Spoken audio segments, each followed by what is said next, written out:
أعوذ بالله من الشيطان الرجيم. بسم الله الرحمن الرحيم. إن الحمد لله نحمده ونستعينه ونستهديه ونستغفره ونعوذ بالله من شرور أنفسنا ومن سيئات أعمالنا.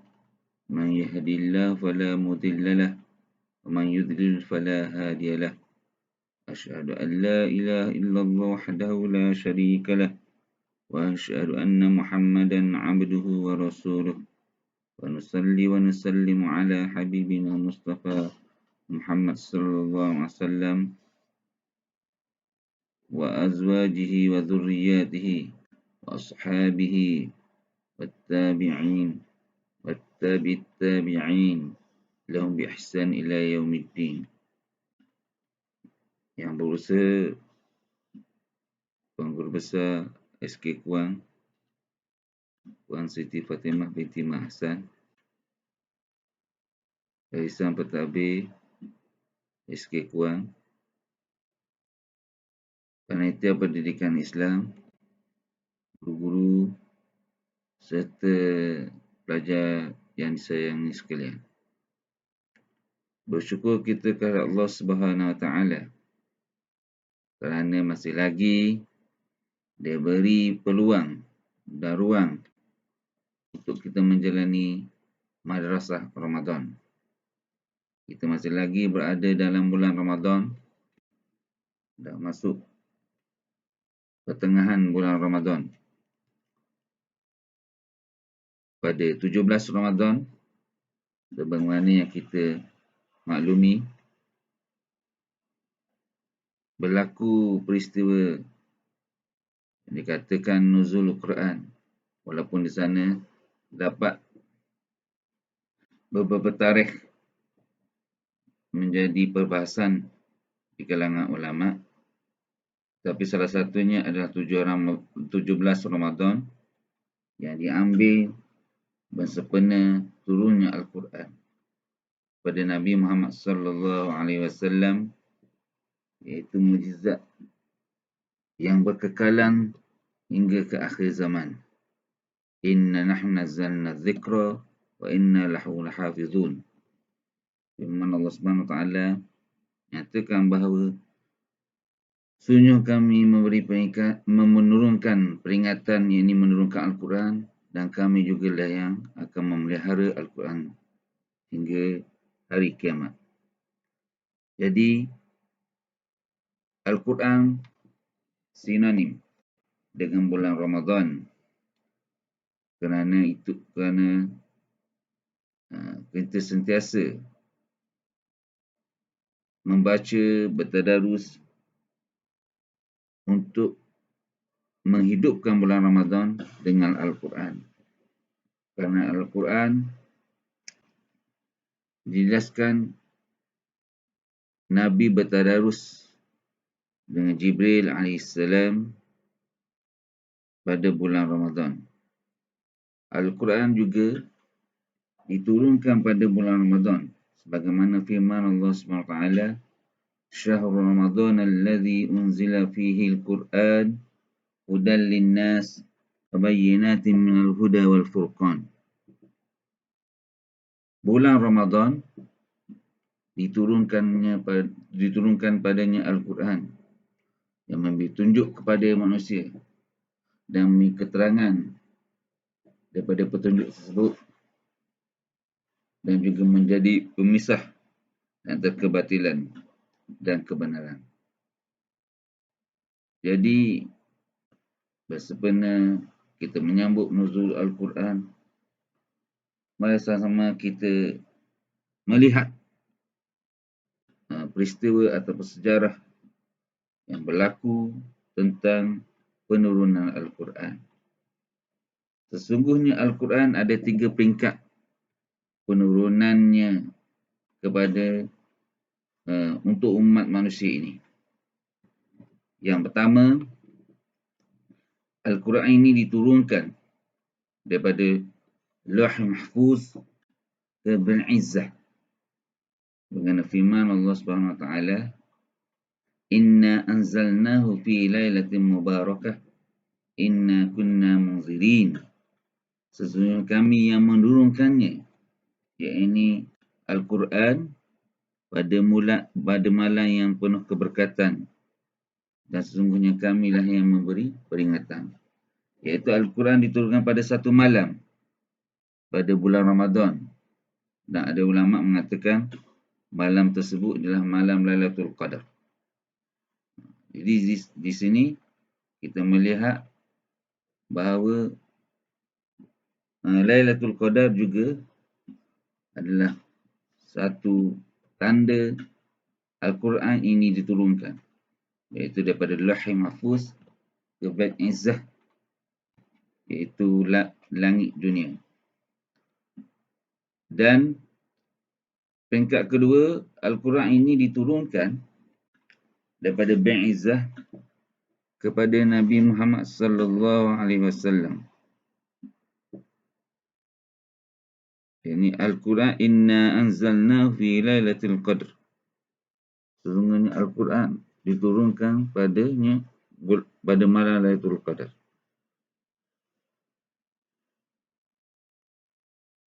Dan peringkat yang ketiga, Al-Quran ini diturunkan secara berperingkat kepada Nabi Muhammad sallallahu alaihi wasallam sepanjang dakwah baginda selama 23 tahun.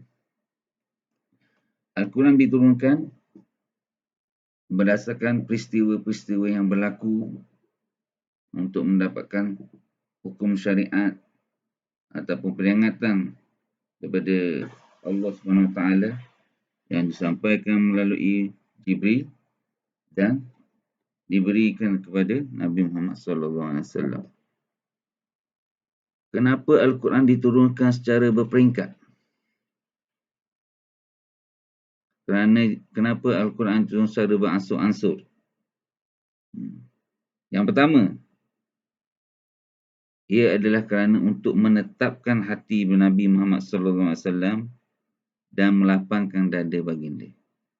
Yang ini untuk memudahkan baginda memahami kandungan ataupun isi Al-Quran yang diwahyukan kepadanya dengan lebih yakin dan mudah. Dan hikmah yang kedua, Al-Quran ini diturunkan secara berperingkat adalah untuk memudahkan umat dahulu faham dan mengamalkan apa yang diperintahkan oleh Allah Subhanahu Wa Taala. Kerana itulah Al-Quran tidak turunkan sekaligus, kerana bagi memudahkan umat awal Islam memahami isi kandungan Al-Quran, seterusnya mengamalkan apa yang termaktub ataupun yang terkandung dalam Al-Quran. Dan yang ketiga, Al-Quran diturunkan secara peringkat kerana bagi memudahkan penerimaan umat Islam pada zaman awal Islam. Kerana sekiranya Al-Quran itu diturunkan secara sekaligus, ini akan menyukarkan penerimaan umat di zaman tersebut kerana kesukaran mereka untuk mengamalkan dan menukar kehidupan mereka daripada zaman jahiliyah pada zaman Islam. Jadi itulah peringkat penurunan Al-Quran yang telah digariskan oleh para ulama, dan juga dinyatakan oleh sebahagian ulama bagaimana Al-Quran itu diturunkan kepada baginda sallallahu alaihi wasallam. Bagaimana dia Al-Quran turunkan Nabi?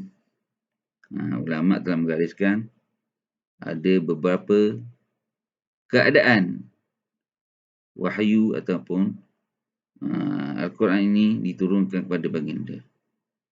Yang pertama, Al-Quran itu disampaikan oleh malaikat Jibril dengan menyerupai seorang lelaki, iaitu sahabat bagi Nabi SAW yang bernama Dayah Al-Kalbi.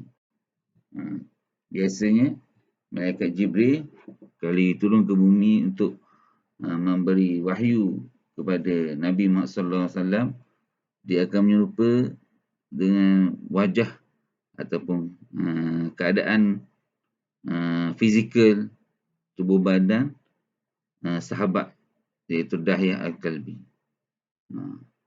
Dan yang kedua, Al-Quran juga diturunkan dengan Jibril tidak menyerupai sesiapa yang Nabi kenal. Dan juga para sahabat tidak dapat melihat malaikat Jibril tersebut.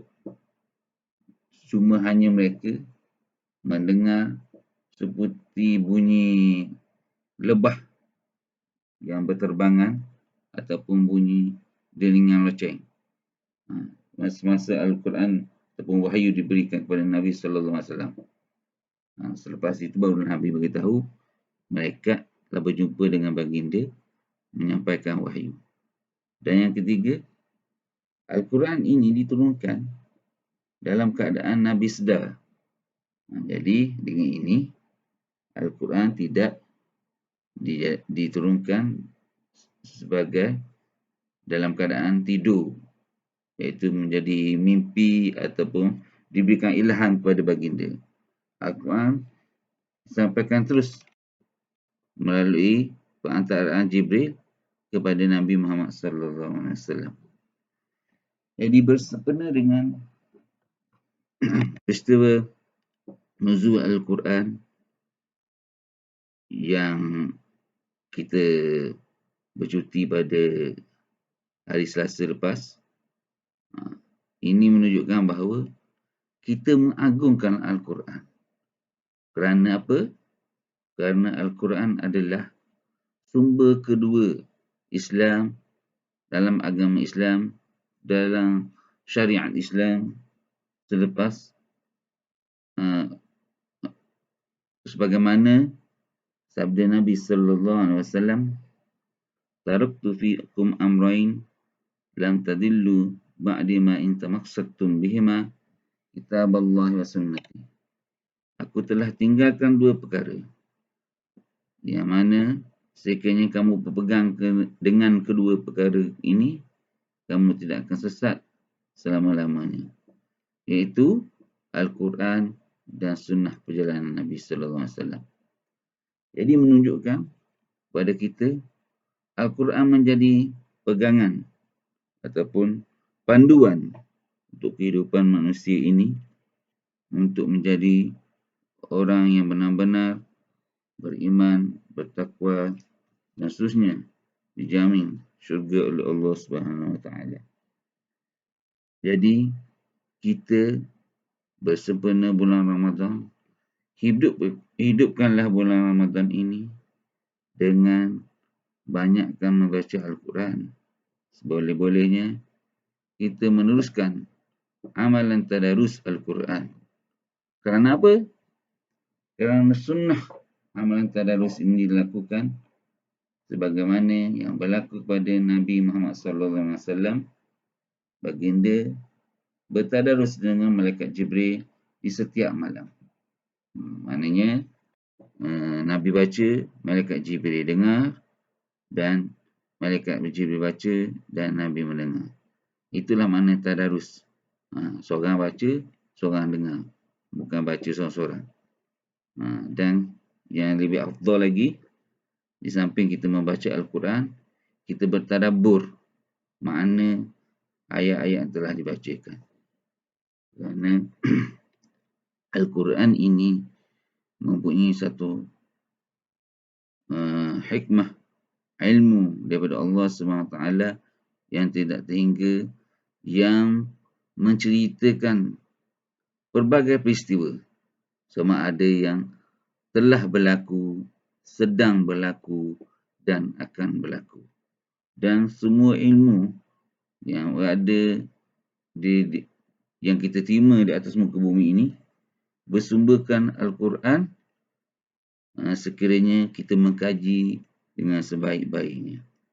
Jadi kita kena bersyukur kepada Allah SWT kerana kita masih lagi boleh membaca Al-Quran dengan baik dan mengamalkan ajaran Islam sebagaimana yang diperintahkan oleh Allah Subhanahu wa taala.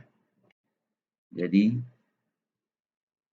dalam kesempatan yang ada, marilah sama-sama kita memperkukuhkan keimanan kita, mempertingkatkan amal ibadat kita, apatah lagi semasa kita berada di bulan Ramadan ini yang dikatakan oleh yang ada dalam hadis kursi yang menyatakan bahawa semua amalan lain malaikat boleh tulis, melainkan puasa sahaja hanya Allah sahaja yang dapat memberi ganjaran kepada orang yang berpuasa.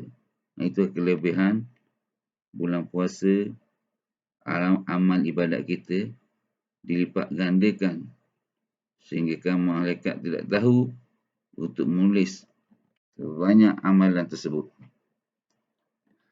Jadi kita tengok Al-Quran ini yang dibukukan ini sebenarnya pada zaman Rasulullah sallallahu alaihi wasallam, para sahabat hanya menghafaz, masa zaman Rasulullah menghafaz, dan ada sebahagian saja yang menulis di kulit-kulit pokok ataupun di kulit-kulit binatang ataupun pelepah tamar.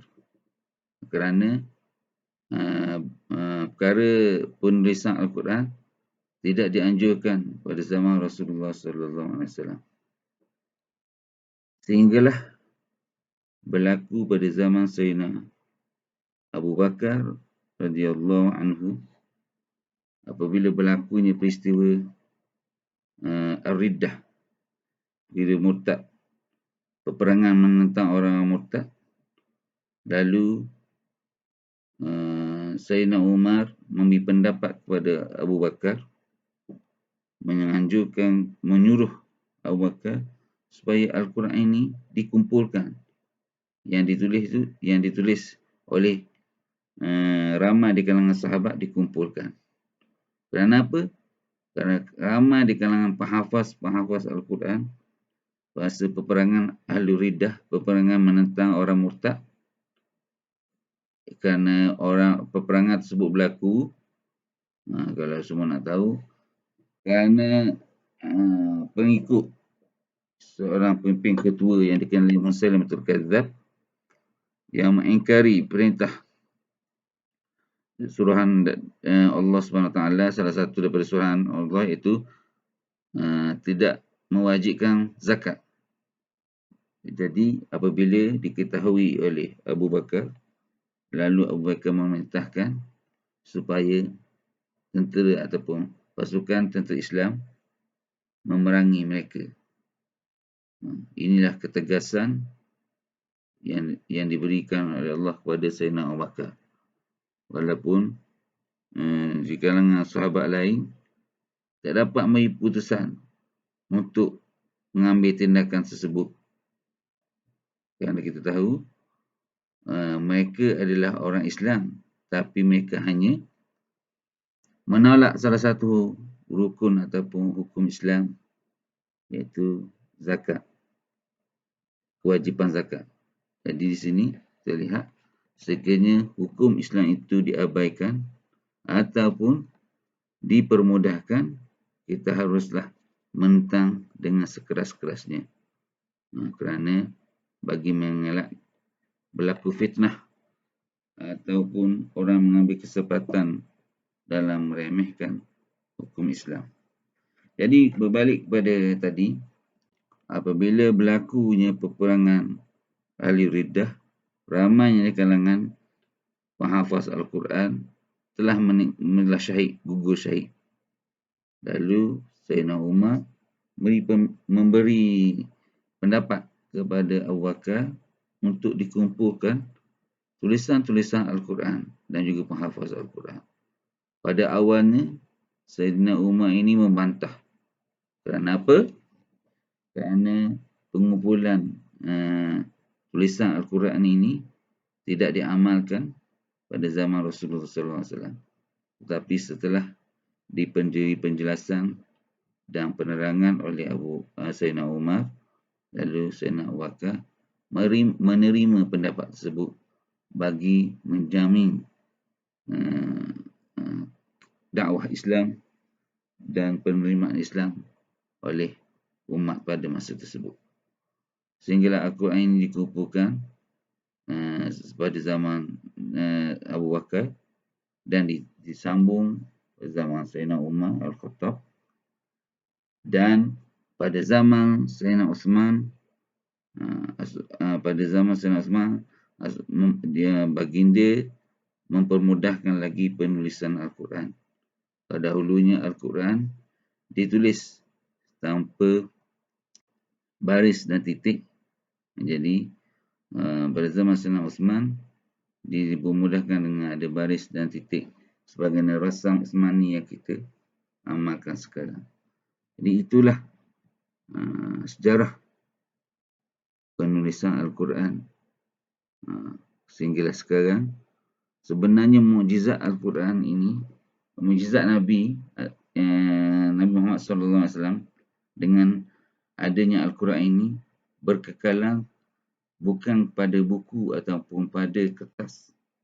Tapi menurut sebagian ulama, mukjizat Al-Quran ini berkekalan sehingga hari kiamat dengan insya-Allah dengan adanya penghafaz Al-Quran. Penghafaz Al-Quran ini tidak akan mati sepenuhnya sehinggalah hari kiamat. Al-Quran ini sentiasa akan dijaga oleh Allah dengan adanya penghafaz Al-Quran. Jadi kita bersyukurlah negara kita Malaysia ini banyaknya pusat-pusat tahfiz ataupun madrasah-madrasah yang mengambil pelajar untuk meneruskan hafazan Al-Quran. Kita berbangga kerana ramai di kalangan kawan-kawan kita yang telah menghafaz Al-Quran. Mereka lah yang menjaga Al-Quran ini daripada diubah ataupun kertas Al-Quran ini hilang. Jadi sesungguhnya orang yang menghafaz Al-Quran ini amat beruntung, kerana dikatakan jenazah ataupun mayat orang penghafaz Al-Quran, mereka tidak akan hancur dan hidup dalam keadaan sempurna di dalam kubur. Jadi itulah bertuahnya orang yang menghafal Al-Quran diberi kemuliaan oleh Allah Subhanahu Wa Taala. Jadi marilah kita bersempena pada bulan Ramadan ini membanyakkan amal ibadat, berzikir. Bila lagi-lagi kita membaca Al-Quran, bersempena dengan nuzulul Al-Quran. Ustaz lupa bagi tahu, nuzul Al-Quran maksudnya nuzul penurunan Al-Quran. Penurunan Al-Quran berlaku 3 peringkat yang diberitahu sebelum ni. Yang pertama, dia turun sekaligus daripada Lauh Mahfuz ke Bait Izzah, dan yang kedua, dia akan turun daripada Bait Izzah kepada Nabi Muhammad SAW secara berperingkat berdasarkan peristiwa-peristiwa yang berlaku. Ada setengah contohnya berlaku dalam zaman Nabi SAW apabila Nabi sibuk berdakwah kepada pembesar-pembesar Quraisy, lalu baginda didatangi oleh seorang yang buta yang dikenali sebagai Abdullah bin Ummi Maktum. Tetapi baginda tidak melayani orang yang buta tersebut, iaitu Abdullah bin Ummi Maktum, walaupun Abdullah bin Maktum ingin bertanyakan masalah ataupun mengajukan soalan kepada baginda, tapi yang sibuk melayani pembesar-pembesar Quraisy. Lalu Allah menegur dengan turunnya wahyu iaitu dalam surah Abasa. Abasa wa tawalla an ja'ul a'mar. Inilah salah satu bentuk penurunan Al-Quran itu berdasarkan peristiwa yang berlaku.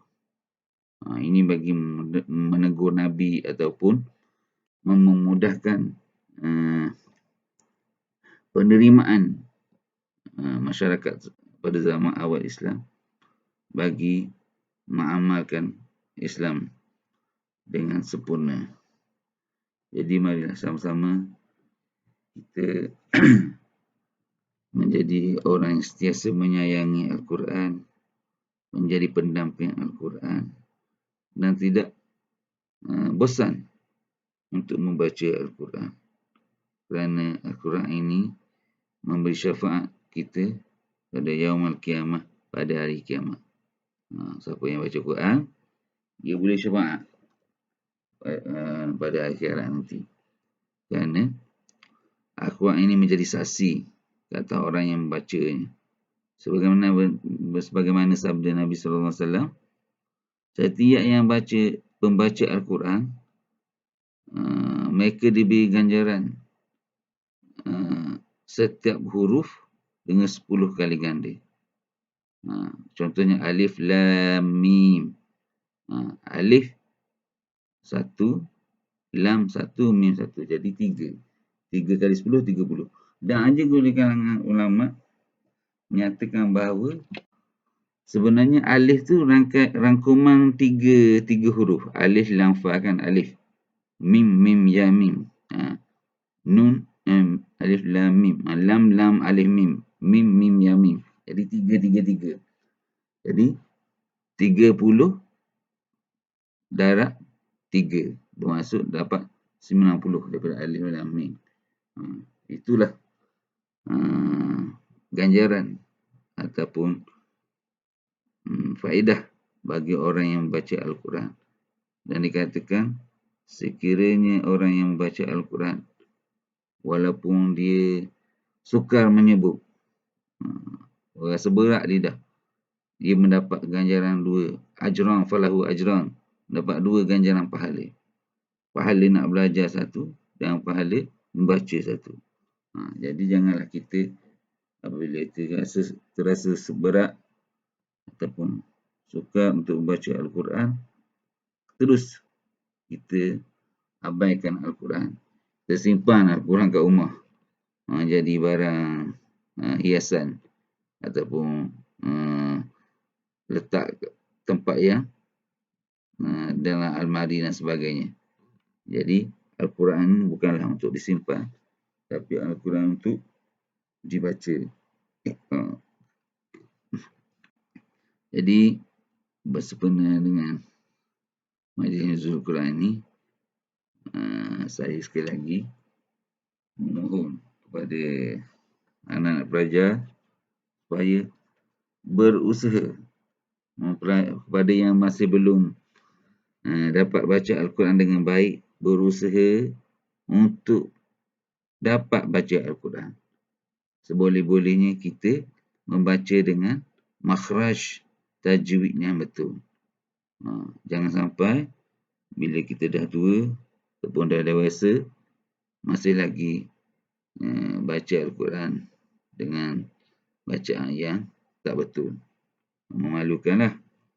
Kerana nanti semua kita akan jadi ayah ataupun ibu pada anak-anak. Sekiranya ibu tanggungjawab, ayah dan ibu tanggungjawab mendidik anak-anak mereka. Dan sekiranya kita baca Al-Quran tak betul, macam mana kita nak mendidik ataupun mengajar anak-anak kita, dan kita akan dipersoalkan oleh Allah SWT kerana tidak memberi ilmu pendidikan yang baik pada anak-anak kita. Jadi bermula sekarang lah, Ustaz harap pada semua anak-anak pelajar dapat mempelajari Al-Quran dengan sebaik-baiknya. Setelah kamu dapat menguasai bacaan Al-Quran, kamu menghafaz ayat-ayat yang ada dalam Al-Quran. Tak boleh banyak pun, sikit pun tak apa. Paling kurang pun ayat-ayat lazim bagi memudahkan bacaan dalam solat. Kerana orang yang menghafaz Al-Quran ni, Al-Quran menjadi saksi kepadanya pada hari akhirat nanti. Beruntunglah orang yang hafaz Al-Quran. Kita kena tanamkan tekad niat untuk hafaz. Boleh-bolehnya hafal satu Al-Quran. Tetapi kalau tak mampu, sebahagian Al-Quran pun tak apa. Jadi, sekiranya kita sayang Al-Quran ataupun kita sukakan Al-Quran, insya-Allah Allah akan permudahkan sama ada bacaan dan mendapat ilmu daripada Al-Quran tersebut. Janganlah kita benci ataupun ambil mudah tentang pembacaan Al-Quran. Jadi, Ustaz harap kepada semua anak-anak pelajar pemula pada sekarang, seboleh-bolehnya mendalami pembacaan Al-Quran dengan baik, supaya kita menjadi seorang Muslim yang diredai oleh Allah Subhanahu Wa Taala. Kenapa? Nabi bila kita mati, kalau kita tak pandai baca Al-Quran, kita ditanya, kenapa kamu tak pandai baca Al-Quran? Atau kita kata, aku malas. Tak boleh jawab macam tu. Nanti Al-Quran kata, bukan dia ni tak suka baca Al-Quran. Dia ni lidah boleh berkata-kata, boleh menipu, tapi anggota badan lain yang akan memberi penjelasan dengan sebaiknya. Kenapa tak buat macam tu? Kenapa dia menangguhkan amal ibadat? Contoh tak solat, menipu. Mulut kata solat, tapi anggota badan kata tak. Sebagainya lah. Macam-macam lah. Termasuklah baca Al-Quran.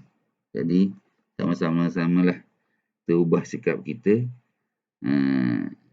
menjadi seorang yang rajin melakukan amal ibadat dan menjadi manusia yang diredai oleh Allah Subhanahu Wa Taala dan menjadi manusia yang bersyukur atas segala nikmat yang dikurniakan. Ustaz mendoakan semoga bersempena bulan Ramadan ini kita dapat mendidik diri kita menjadi manusia yang benar-benar bertakwa, sebagaimana firman Allah Subhanahu Wa Taala, kutiba alaikumusiyam kama kutiba alal ladzina min qablikum la'allakum tattaqun. Diwajibkan ke atas kamu berpuasa sebagaimana yang diwajibkan ke atas umat sebelum kamu, moga-moga kamu bertakwa. Maknanya natijah daripada puasa yang kita lakukan ini, kita mendidik ataupun membentuk diri menjadi seorang yang bertakwa. Apa makna takwa? Takwa ialah kita melakukan segala perintah Allah SWT dan kita meninggal segala larangannya. Itu yang paling ringkaslah menurut pendapat ulama. Jadi, nak jadi orang takwa ni, orang yang sentiasa melakukan perintah Allah je. Orang lakukan perintah Allah dan tinggal segala larangan ni, mereka terdiri kalangan orang yang bertakwa. Apa jaminan orang yang bertakwa? Orang yang bertakwa jaminan masuk syurga. Jadi kita semua nak menuju ke syurga. Tak ada orang pun nak menuju ke neraka, nak masuk neraka. Tempat selesa. Semua nak duduk tempat nikmat dan tempat yang selesa. Jadi, jadilah kita manusia yang ataupun umat Islam yang sentiasa, hamba yang sentiasa melakukan amal ibadah dan menjauhi segala larangan oleh Allah Subhanahu Wa Taala. Jadi, saya rasa cukuplah dulu tazkirah ataupun peringatan kita pada kali ini. Semoga kita mengambil pengiktibaran dan ambil peringatan daripada apa yang disampaikan. Sama-samalah kita mencintai Al-Quran dan kita mengamalkan apa yang ada di dalam Al-Quran. Kerana rugi, Allah dah bagi petunjuk, dah bagi pedoman, bagi panduan kepada kita dengan Al-Quran, kita mengabaikannya. Kita mengambil apa ataupun ilmu selain daripada Al-Quran. Itu satu kerugian pada umat Islam.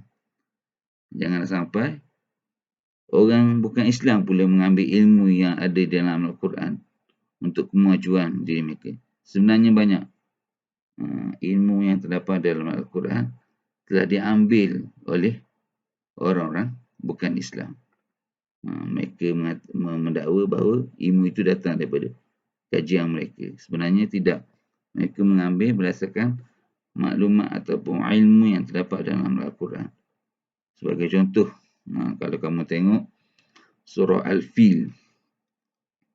Surah Al-Fil kan ada burung ababil. Dan ada ustaz kepada ustaz dulu cerita.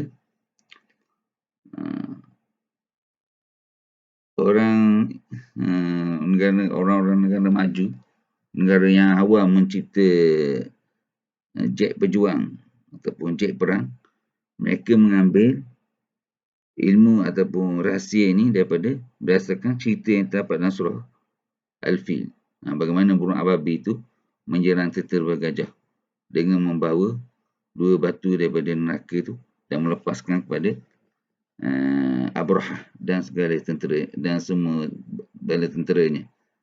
Jadi dengan bentuk burung dan memegang batu di kakinya menyebabkan menjadi ilham kepada orang bukan Islam yang mencipta jet pejuang, jet perang, dia meletakkan bom di bawah jet tersebut untuk dilepaskan kepada pihak musuh. Jadi itulah antara ilmu yang diambil daripada Islam sendiri. Sedangkan ilmu itu datang daripada Islam, tapi digunakan oleh orang kafir untuk menentang umat Islam. Jadi ini satu kerugian kepada orang Islam. Banyak lagi lah ilmu-ilmu tentang cakrawala, ilmu tentang angkasa.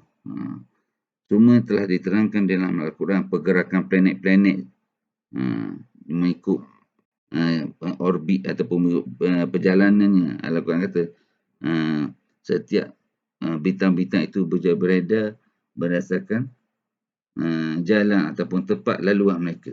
Jadi orang bukan Islam buat kajian, memang betul planet-planet ni ataupun setiap bintang akan bergerak mengikut orbit dia ataupun landasan dia. Jadi Islam dahulu jumpai ilmu tersebut, barulah orang bukan Islam buat kajian.